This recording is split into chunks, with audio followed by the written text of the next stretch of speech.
A shifting political landscape often reshapes powerful alliances. Consider Elon Musk, once a supporter of Democratic candidates, now aligning with Donald Trump.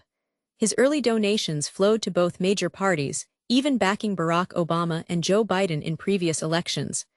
This pragmatic approach seemed to prioritize his business interests, spanning electric vehicles, space exploration, and artificial intelligence. However, as the 2020s unfold, a distinct pivot becomes evident. Musk increasingly backs Republican causes, donating millions to conservative political action committees and supporting figures like Ron DeSantis, before ultimately throwing his considerable weight behind Donald Trump. The 2024 presidential election spotlights this new political axis. Days after a July 2024 assassination attempt, Musk delivers a full endorsement of Trump. He joins Trump on stage at rallies, amplifies election fraud narratives, and spreads misinformation about political opponents on his social media platform, X. This is an unprecedented level of engagement from a tech titan. It culminates in Musk becoming the single largest individual donor of the 2024 election cycle, pouring millions into Republican coffers. The question now becomes, how deep does this partnership go, and what are its real-world consequences? When Donald Trump assumes office for his second term in January 2025, Elon Musk steps directly into the corridors of power.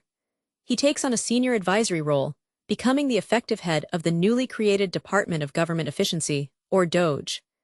This organization, conceived in conversations between Musk and Trump, is tasked with cutting the federal budget and consolidating agencies. Early actions are swift and dramatic.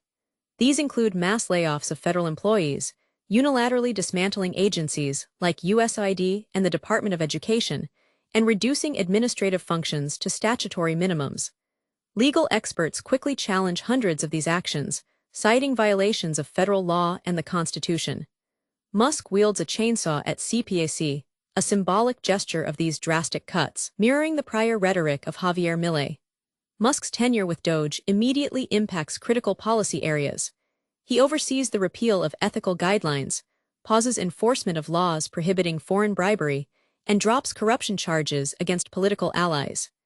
His companies, particularly Truth Social and World Liberty Financial, diversify into financial services and cryptocurrency, directly benefiting from his administration access. He even promotes meme coins, directly profiting from policies enacted under his watch.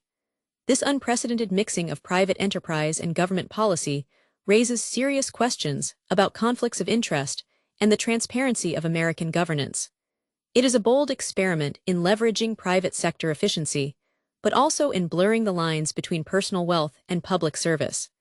The early days of Trump's second term are marked by controversy, with Musk at its center. During his inauguration speech, Musk makes a gesture that draws international condemnation. It is widely interpreted as a Nazi or fascist Roman salute. In Germany, where such gestures are illegal, the backlash is severe. Some European politicians call for Musk to be banned from entering their countries. Neo-Nazi and white supremacist groups, meanwhile, celebrate the gesture.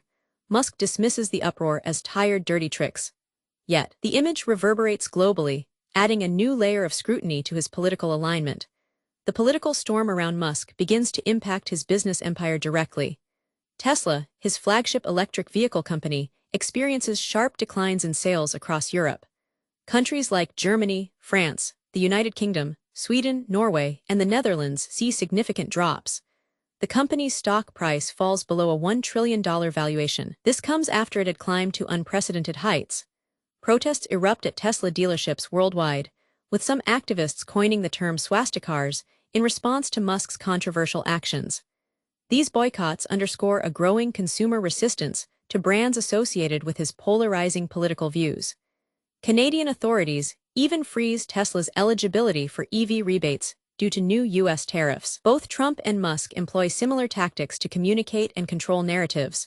They bypass traditional media outlets, preferring direct communication through social media.